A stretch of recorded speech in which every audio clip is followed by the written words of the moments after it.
ang tibuok nga budget sa Disaster Risk Reduction and Management Fund sa lalawigan sa Subo mo'y gamiton sa rehabilitation efforts alang sa mga katalagman nga miigo ni atong miaging tuig. King Perez, Suginlimi. Dili na ingon nga ma-compromise kay mao may pinagka-priority karon magampanon sa disaster na to. Way nakitang problema si OAC Provincial Budget Office Head Danilo Rodas sa giaprobahang resolusyon nga nagtugot kang Governor Junjun Davide nga i-realign ang Disaster Risk Reduction and Management Fund alang sa rehabilitation efforts alang sa mga apektado sa linog ug bagyo.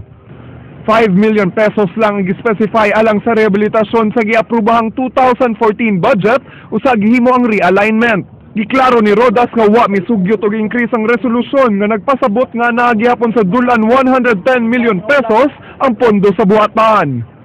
Dugang paniini nga way angay kabalaka ang mga Sugbuanon kay 70% lang sa maong pondo mao'y magamit isip ayuda sa rehabilitasyon. Kay mandro sa DRRM law nga 30% sa DRRM fund gamiton isip quick response fund sa umaabot nga mga katalagman. Hinoon gitunan pa kon pila sa 70% sa DRRM fund ang igahin sa rehabilitasyon. Karon for transparency ko lang gusto lang ang gobernador nga ay klaro na to nga atong authority nga Yolanda earthquake. Ato lang yung kita ngayon o authority sa board. Dili kita mahadlok na kita i-reserve. So one of the aspects para matagaan o kuan mahinabang tong mga LGUs na nanginahanglan nato is we have to realign certain activities, no. Tinguha sa pangu sa PDRRMO nga ang mga kabaranggayan nga labing apektado sa miaging mga katalagman mao'y magahinan sa realignment. Giang konsep ni Sanchez nga mahimong maminosa ng pag-purchase og disaster equipment human sa realignment. Kay kasagaran ba po itawang barangays, dili ba po ingon anak kadako po ilahang DRM fund. Siguro ang kana lang siguro sa purchasing of equipment, we have to review it again. Kay ato na lang yung tanawon kung unsa gyud mga priorities gyud. King Perez, News 5. Nagpatabang kay Lapu-Lapu City Mayor Paz Radasa ang mga tag-iya og videokehan nga gipasirad-an ni adtong Biyernes. Misaad sila nga himong soundproof ang ilang mga establisimento. Jinky Bargio, Suginlimi.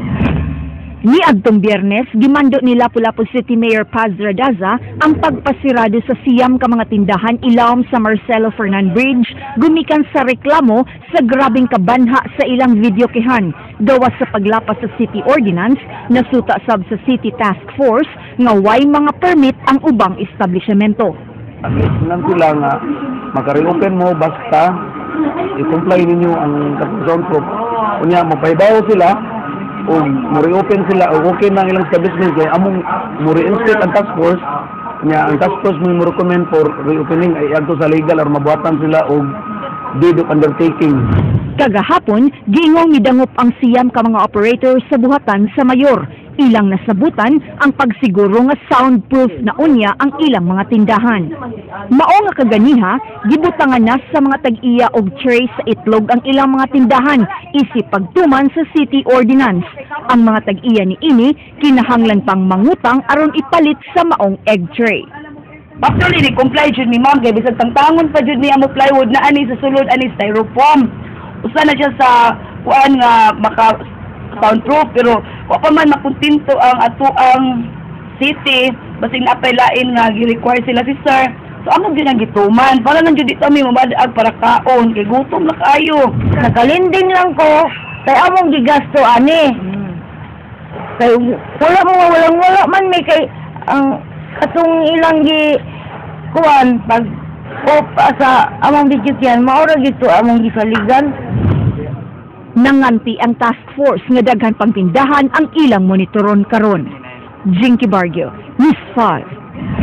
Gisugda na sa dakbayan sa Talisay ang paglimpyo sa mga syudad, pinaagi sa pagpanakop og mga nagpataka og panglabay og basura.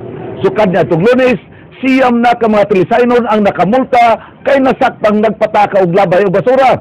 Matod ni Talisay City Mayor Johnny V. De Los Reyes nga dugay na kayong natulog ang mga ordinansa, hinungod nga iya kining gipukaw aron malimpyo ang dakbayan. Nakamulta og 300 pesos ang masakpan o kung ugaling di makabayad, palimpyohon sa garden sa Talisay City Hall. Samtang ang matindahan nga nasakpang wa mamuyag siyang customer, maoy silutan. Yun ang paglabay bisag unsa nga basura nga siya sa itong kadalanan. So ako na nang gibutan ngipon itong pisages ning bulana. So daghan na dakpan ako, bayad 300. Ang way kwarta among dadon sa City Hall ug manawag siya sila ha nga palukat sa 300. Ug wag siya ilukat, nay garden na mo diha, community service. Posibleng karong tuiga matukod ang 3-story building sa Tabunok Public Market sa Sabang Dapit kung asa mahimutang karon ang merkado. Ang maong building adunay 2 ka stalls nga mapahimuslan sa manindahay. Leslie Caminado Vistil, Sugin Limi. Gipahibaw ni Talisay City Mayor Johnny V. De Los Reyes nga dunay 3 ka maayong kontraktor nga nag-ilog sa himuon unyang bag-ong Tabunok Public Market. Gipasabot ni Mayor JVR nga ang pagtukod unya niini mo'y makatabang nga mahapsay na ang trapiko sa Tabunok area ug di na sab manimaho ang lugar. Unay tuyo bitaw nato nga buhatan nato sa bag-ong merkado kay puol nga tan-aw ning atong kasiyas hugaw. Unya panahon mag-ulan, magyutik lang agi. Unya wala insekto nga drainage. Mao na nga atos lang buhatan na nga rumausab ilang kahimtang nga dili na hugaw kaayo nga merkado. Wa hinuon mabalaka si JVR labot sa budget kay aduna may igong kwarta ang dakbayan alang sa mong proyekto. Gibana-bana mo kabat ngadto sa kapin 300 milyones pesos ang kantidad sa mong proyekto. Nagpaabot na lang kini nga maaprubahan sa konseho aron mapagawas na ang kwarta. Ato sa sesyon sa Talisay City Council, ang chairman on market nga si Konsehal Danny Caballero may desider nga mohimo og komitiba aron mo'y moatiman sa mong proyekto. Wala na problema, tulo ka investor ang gustong mo mag-ilog. Naglabad ako ulo kasi akong palabion. Muna karon mitingan pa karon sa council og asa guniining tulo. Leslie Caminado Vistil, News 5. Ubaw ka ito naglangkob sa atong mga balita sa Aksyon Bisaya karong adlaw, Martes, Marso 11, tuig 2014. Kini si Frank Manilong Jr. Mga istorya di ilang kutob sa pagatuod sa impormasyon. Musunod ng Action Prime. Daghang salamat. Ako si Georgia Herrera. Tungod kay labaw pa sa balita, Aksyon!